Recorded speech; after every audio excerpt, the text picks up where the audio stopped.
ce que je constate en tout cas sur la réaction, c'est que ça peut aller vite une fois que les gens et les gouvernements sont au courant et ont compris les choses. Ça peut aller vite, ça peut. Alors, Macron utilise l'expression effort de guerre, mais c'est un peu ça. Pendant la Deuxième Guerre mondiale, on a pu faire des choses vite et à grande échelle. Donc nous, les humains, on sait faire les choses à grande échelle et vite. En fait, ce qu'on a démontré là, c'est qu'on pouvait faire une transition, quelle qu'elle soit, en une semaine à l'échelle globale. C'est possible. Comme tu disais tout à l'heure, il y a une brèche qui s'est ouverte. Une fois que le gros de la pandémie sera passé, on verra l'état de nos sociétés et c'est là qu'il faudra se bouger pour faire de cette brèche quelque chose de constructif, c'est-à-dire inverser la stratégie du choc et ne plus subir des politiques antisociales, compétitives, de contrôle, de pouvoir, etc., mais amener une société réellement d'entraide et d'auto-organisation.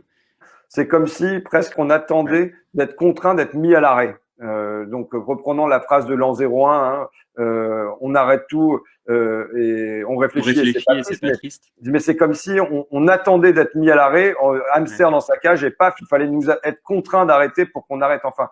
Tu vois, on dit maintenant, ça va être la guerre de tous contre tous. Parce qu'on a un imaginaire post-apocalyptique, survivaliste et tout. Mais la guerre de tous contre tous, c'était avant. C'était ce qui nous met dans la tête, c'était l'idéologie néolibérale. Et maintenant, il y a une brèche, donc il y a possibilité qu'on se bouge le cul, faire pression dans les rues, partout, au niveau des parlements, partout, et réinstitutionnaliser l'entraide qu'on aura redécouvert pendant cette brèche. Et quand je dis entraide, c'est solidarité, mutualisme. Il y a un déclic à faire, c'est sur la question de l'espoir. Tu vois, l'espoir, c'est très passif. Espoir, esperar, ça veut dire attendre en espagnol. Et donc, l'idée, c'est d'inverser. C'est qu'aujourd'hui, on a besoin de courage pour passer à l'action. Peu importe si on a des chances d'y arriver ou pas. On s'en fout. On ne regarde pas dans le futur. On agit maintenant. On fait ce qu'on pense être la bonne chose. On passe à l'action. On voit que le collectif se reforme, que d'autres passent à l'action, qu'on retrouve un peu de joie et d'enthousiasme. Et c'est une fois que tu vois que le collectif revient, que l'espoir revient. C'est à l'envers. L'espoir, il ne faut pas l'attendre, il faut le créer. Donc tu fais un truc, même si tu sais que ça ne va pas marcher, mais du coup, ça crée un groupe qui se trouve une fin a posteriori quelque part. Des chocs, déjà, il n'y a pas que des pandémies. Et des pandémies, il y en aura beaucoup encore. Et il peut y avoir d'autres chocs climatiques. Donc à un moment, il faut s'habituer, il faut y aller.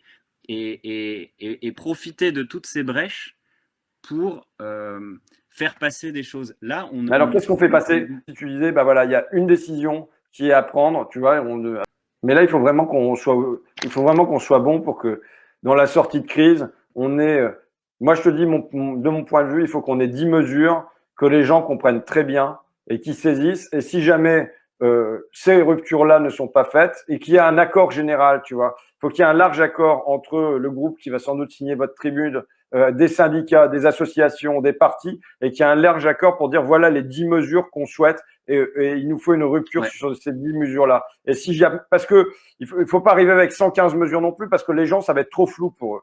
C'est comment on a un socle commun et comment à partir de ce socle commun-là, on arrive à faire passer nos idées et que rapidement on se dit ok, on va pas tout réinventer, mais 10 mesures, 10 points clés, quoi. On voit que on venait nous chipoter pour 7 milliards de déficit à l'horizon 2030 sur les retraites. Et là, quand il faut sortir 45 milliards, voire que la Banque Centrale Européenne en sorte 750, il n'y a pas de problème. Donc, on va plus nous faire reculer avec les budgets maintenant. Au contraire. C'est pas bête, c'est de programmer une manif pour le jour de la fin du confinement. Tu vois, le jour de la fin du confinement, on fait un grand truc, on sort tous. Tu vois, ça, c'est pas bête, ça. Bonne idée. Tu sais ce qu'on pourrait faire? C'est une grande fête dans la rue pour fêter l'année prochaine ou dans 2 ans notre dernier président. Ah ben ça, c'est notre dernier président. Il va falloir terminer la 5e République, mais merci, ça, c'est pas encore fait. Au revoir. Quoi. Et après, il n'y aura plus de président. On va construire quelque chose. Donc, on a encore 2 ans pour construire et puis dire au revoir à Macron. Et puis voilà, la France sans président, ça va être magnifique.